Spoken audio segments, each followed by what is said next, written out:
Well, good morning, everybody. I'm Jan Erickson from Stepping Aside, and welcome to Somewhat Daily Tarot and Rune for the 19th day of August 2020. Well, one energy, new beginnings, new computer. I don't think this one's going to darken out on me like it was doing, and literally my screen goes black. The camera would stay on, and so the first time it happened, I just kept talking just to be just in case, it was actually recording something, which it was. It's just everything got a little darker, and then yesterday though it happened I think twice, and then sometimes it would just reboot on me for no apparent reason. Well, there was a reason. Usually it's a registry error, but it's like, okay, which one? I hadn't loaded that much stuff on there that would have caused a problem. So I don't, maybe one thing, but I disabled that and it still did it. So I don't know what it was. So my husband's gonna use it for something else, and that'll be good. So it's not like it's going in the trash or anything, because it's a newer computer. But I don't know. They just don't make them, I guess, like they used to. But and I'm not even sure they did then. Oh my Lord. Anyway, that's done anyway. Exhausting thing having to wait for the UPS truck. I waited for about 5 hours, and I had a 4-hour window, but we live so far off off the road that we don't let them come down the driveway, and so we've got a freight box and everything that's lockable and stuff. But that had to be signed for, and I don't know.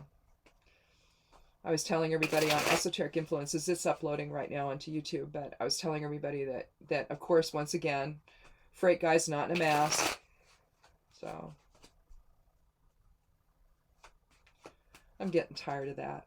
We're up there trying to stay safe and protected, and we didn't let him come near us. I didn't sign a thing. Didn't sign for the package at all.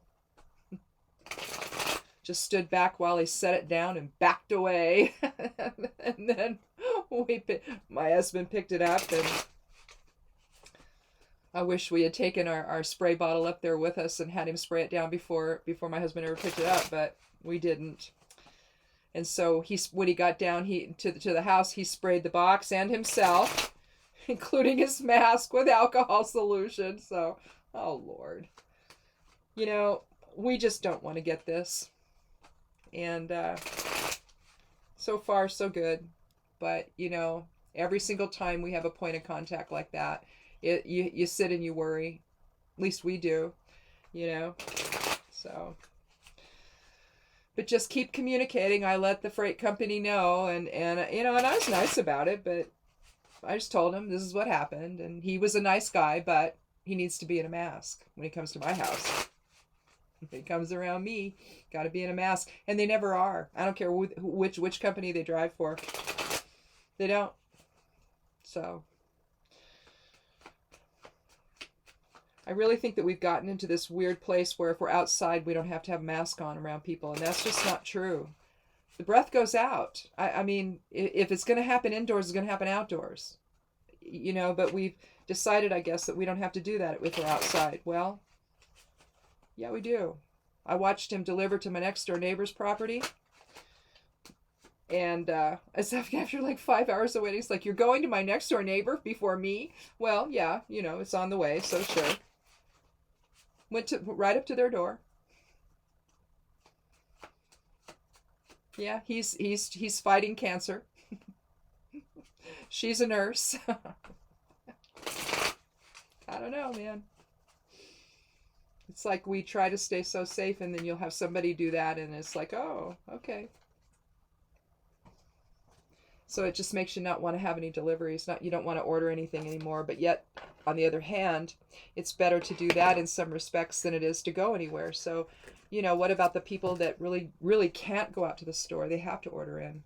I don't know. We all need to be a team with this, including the people that deliver stuff to our homes. But I guess we're not. Anyway, that's enough of that. I'm going to go, everything's sort of different now in front of me here, so I'm having to figure out, okay, what's going on. And I'm going to push this little keyboard out of the way. And since I don't need to get rid of it, and this very cool little mouse, I'm going to put this one over here. That one belongs to that computer anyway.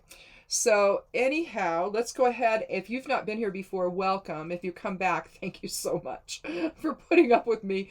Anyway, what I'm gonna do is I'm gonna take 3 cards. They're gonna be, I'll take the 13th one each time for randomness sake. And if we need another one, we'll take one, or 2, we'll take them.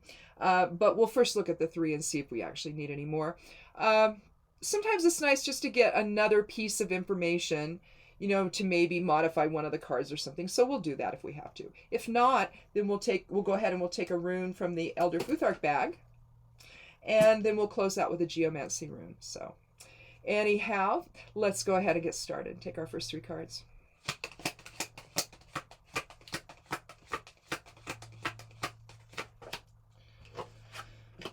Oh, well, heavy burden. The 10 of Wands. No, those don't look like cups.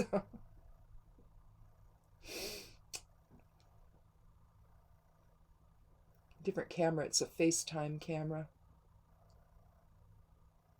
So hopefully you can see that. If not, pull one out of your Rider-Waite deck and you can follow along. The 10 of Wands. Let's do the next card.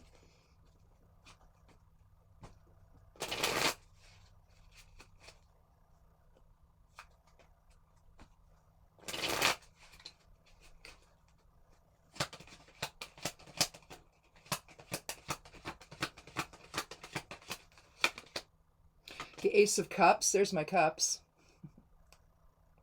The genesis of new emotions, of new compassion.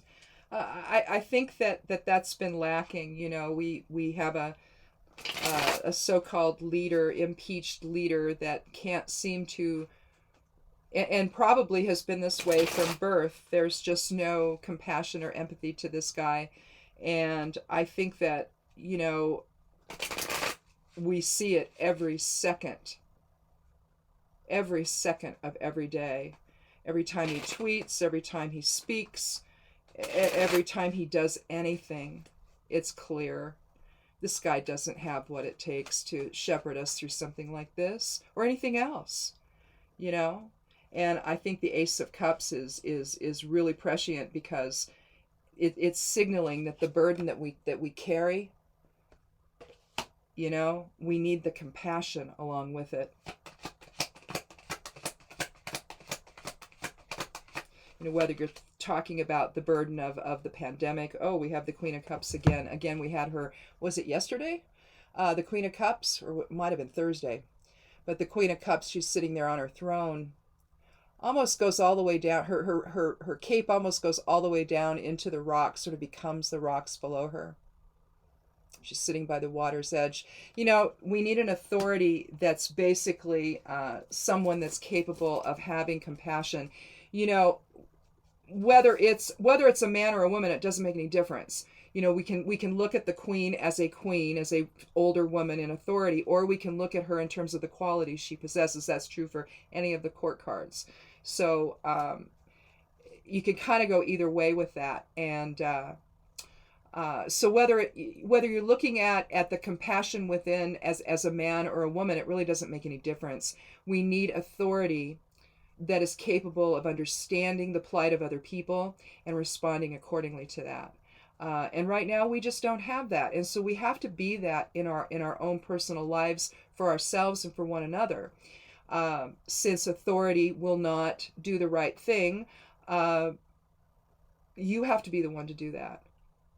And you have to know what it is. And I think we do. You know, I think we do. But you can see that we have a predominance here of the cups, the suit of cups, which is the water element or our emotions. But we need to have a better balance. You know, right now we're carrying a big burden, aren't we? Trying to stay safe from the virus. On the one hand, you know, it's like he gathers his will together for new beginnings. Now he has to trust the process, though, doesn't he? He's not looking where he's going. He doesn't really have to, because he knows that his will is in order. And he knows he's ready to take the next step. Well, what is the next step? The next step is the Ace of Cups. New beginnings, aligning with today's one energy. We see a hand reaching out from the clouds, familiar theme in tarot. The clouds of mystery. They're a little bit darker though. So instead of, source presence being filled with purity and grace and all of that, source presence is suggesting, maybe things have not been so great with the darker clouds. So there's a little bit of mystery there though. We see the dove of peace putting the cross into the, dropping a cross disc. But now that's, and I'm going to draw that out for you and explain this. We've talked about this before in other readings, what that is, or at least in my opinion, what it is. But it's about balanced resonance between spirit and form, basically, and having the polarity from within once you're in form, having that to be in balance as well. So masculine and feminine, or projective and receptive polarity in balance with spirit, focusing into form. So it has to be heavier, a more heavier weight on spirit, but all too often we're down at the bottom of the vertical cross. I'll show you that really quickly. Oh, there's that other pen. If you have a cross and you have spirit at the top and form, feminine or receptive, masculine or projective, those are the lines. All too often, we're down at the bottom, forgetful of spirit, when that's what we are. And realistically, we should be right in the center, or maybe slightly below, maybe, on a good day. But if we could hover right in the center, we would be much more balanced. We would, the ego issues that we have, we wouldn't have any longer, because they would be immediately, the ego would be there for certain things, but not to take command of spirit, and not to keep us forgetful of that. When we forget who we are, well, I don't know. We act in ways that are ego-based instead of based in and informed by spirit. But here, the dove of peace is asking us to do all of that in balance as we express ourselves in a new way, in a way that is compassionate and understanding and empathetic. And no, I'm not talking about being an empath, although typically, you're full of empathy for others, but, you might not be. I don't think that they necessarily go hand in hand, although they do mostly. But some people, stand back from their emotions. They, if you're an empath, if you were really into the observation aspect of it, which you should be, instead of the absorption aspect of it, which is what usually happens, I think that you can get real matter of fact about all this stuff. And, you can look at somebody with a tremendous amount of dispassion instead of, maybe letting the empathy flow. So, if you've kind of gotten to that stage, well, depending on how you manifest that, still be compassionate towards others. I mean, you know what the truth is, basically, so you might as well. But I've known people that are empathic that are just very objective about things, and I think that they do that just to keep everybody else's resonances, everybody else's aura, because that's what an aura is. It's just your soul extending out quite a ways, really, from your body. It's not held within the container of the body. So, I don't know. We cope the way we cope when we're empathic. I don't know. It just happens the way that it does. And so, but again, I think that right now what this is suggesting is that we are ready to embrace new emotions, and a level of compassion that really includes a level of personal responsibility as well. A better way for the freight driver yesterday to be to us would have, once he saw we had the masks on, he should have put one on. I'm sure he's got them in the truck. So put your mask on. And then that way you communicate to the people around you, I care about your safety. I mean, that's really what this comes down to. And if you're working for a company and you're not protecting your, well, you see what I'm saying? So he carries a heavy burden, but his will is not in order. So he's not representing yesterday the 10 of wands. All right. He's carrying a heavy burden, a heavy responsibility, going from house to house to house. Right. But he did not accept his responsibility to express compassion and love and harmony and unity with us in a way that was protective of our health. He conveyed to us that our health really doesn't matter to him. So that's kind of what we're looking at. Well, we had a little bit of, I wonder what that's about. I wonder if it's a power issue. It kind of darkened a little bit there. That's really interesting.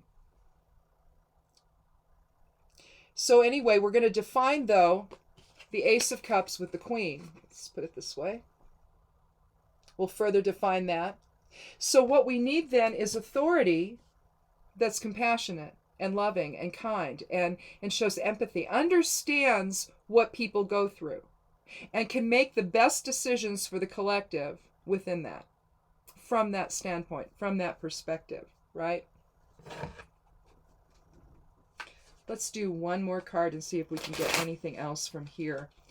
Again, I just think that the burden we carry, the will that we have to collect, has got to be in order. It's got to be in a way that allows us to understand the bigger picture. And let's see, what did I drop? Oh, the Knight of Pentacles. We'll put him down below. I don't want to get another court card. I mean, realistically, you've got more of an interpretation with them, but I don't know.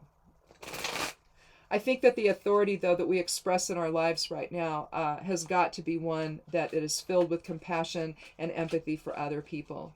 To just understand that they're going through something and we just need to be respectful of that.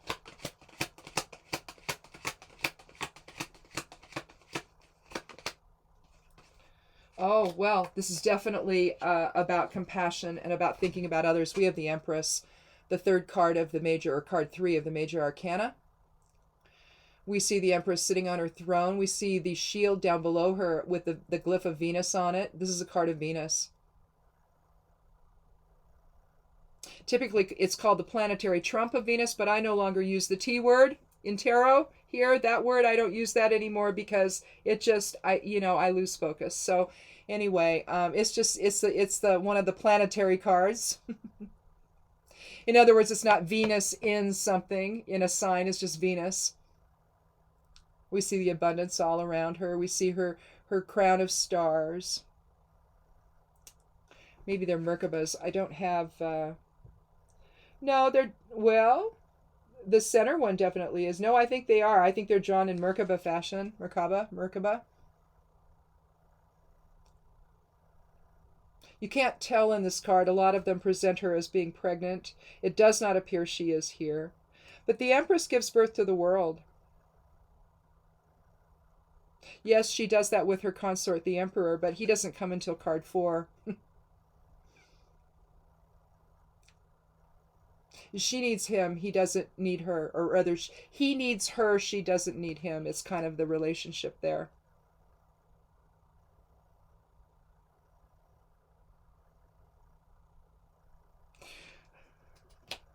But if you were watching the Democratic National Convention last night, you saw some really lovely things said about Jill Biden. And she's just an amazing woman. I mean, what you see is what you get there. And I think that she healed the family when she married Joe and the boys. She healed their family. And I think that she possesses the ability. I think we saw that with her and Michelle. When President Obama and Vice President Biden were in office, I think that we saw the compassion toward the families of troops and toward educational issues and just toward children and families and all of that. I think that she, in a very real sense, embodies both the Queen and the Empress in terms of compassion and empathy and understanding for what people go through. As a military family themselves, she knew firsthand what it was like to be a mom of a kid overseas. She understood what that was like, and what you deal with. And so I think that we have a potential here for a transformation, a transition. You see the line of demarcation down here.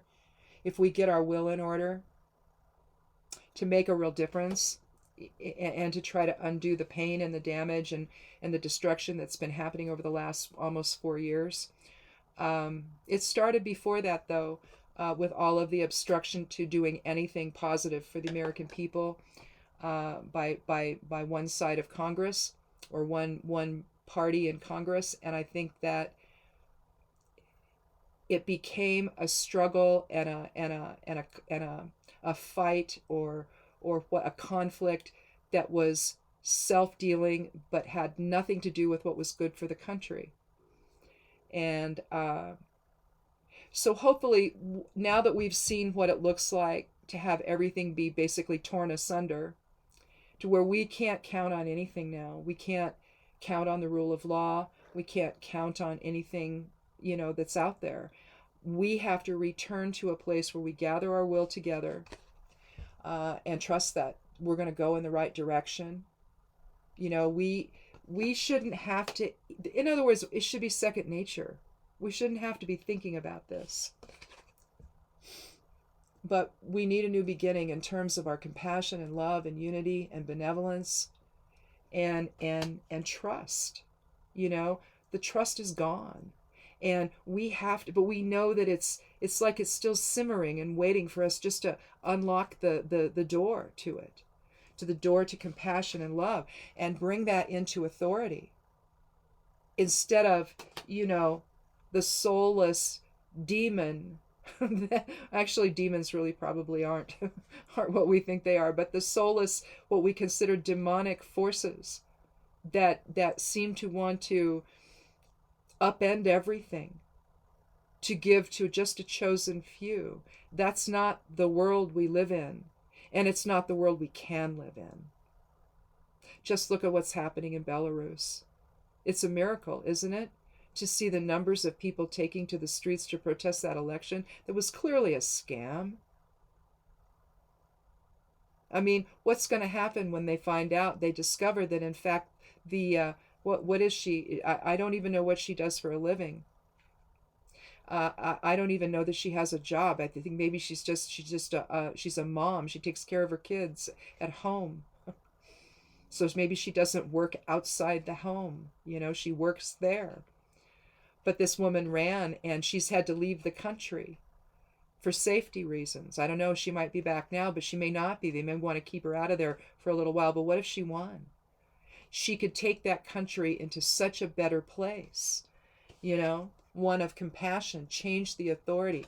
You look at the female leaders of the countries. The countries are doing so well. I guess there was a slight spike of maybe 100 cases in New Zealand. They were effectively over, right?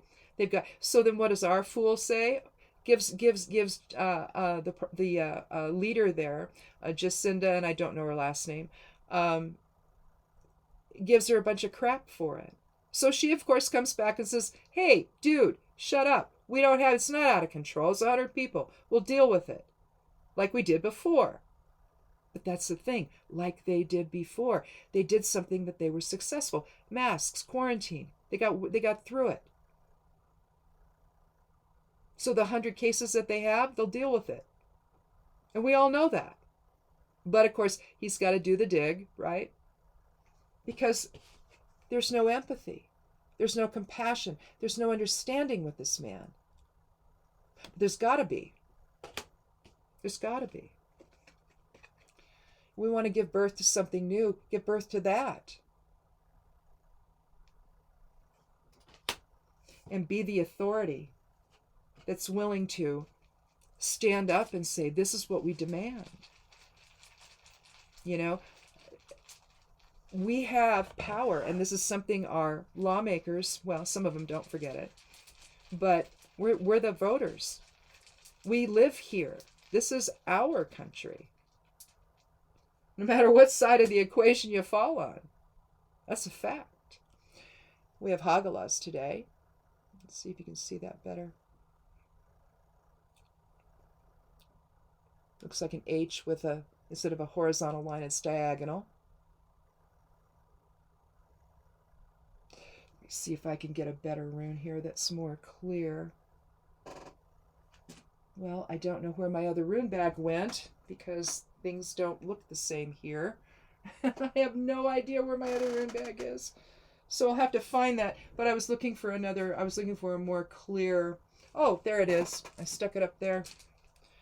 All right, let me see if I can get a better version of Hagalaz while we talk about it. Hagalaz, oh, there, right there. Hagalaz is the witch rune. I might have to use these for the reading. I'm just using them for the esoteric runes for the week. But Hagalaz is the witch rune.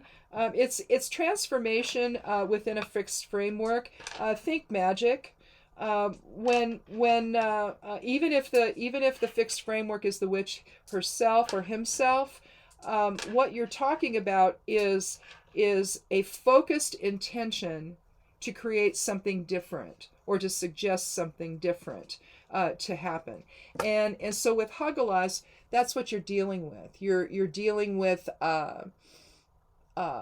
in other words, transformation, but it's not the kind of transformation that blows everything out of the water, that upends everything. It's saying, okay, these are the boundaries, and this is what we need to have happen differently. So if you're trying to, work a spell because you want to get a new job or something, you want to have your fixed framework of who you are, but maybe you want to have some kind of a working to help you put your best foot forward, right?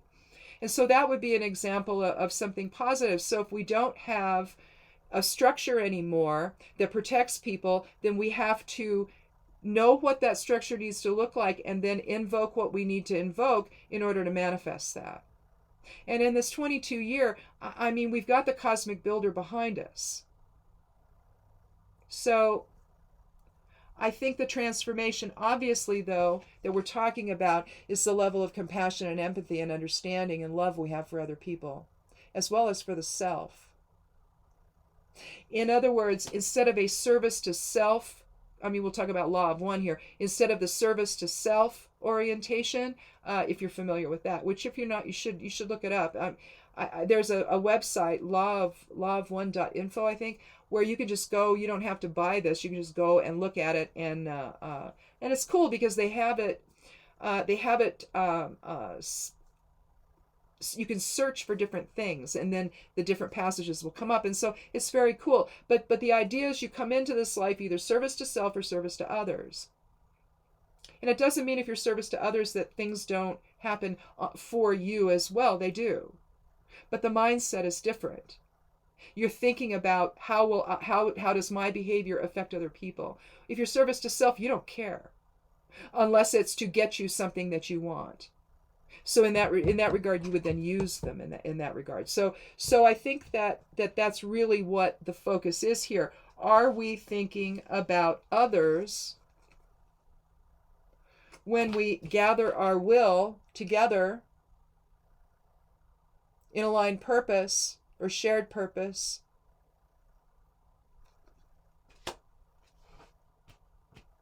It's not a single point of will, it's spanned out. So, new beginnings on all fronts, maybe, because so much has been torn down. What choice do we have at this point? Let's see what we're doing pretty well on time here. Let's see what the geomancy rune is. Okay, that's going to be earth. Is this fire? That's fire. Air. Oh. How about that? We have conjunctio.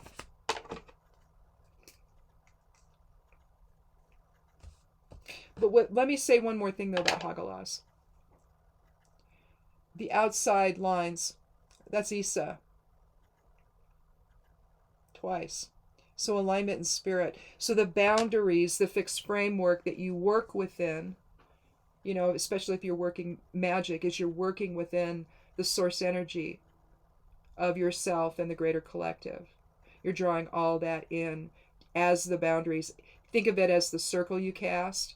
If you don't do that, if you don't cast circles, you might foster or invoke sacred space.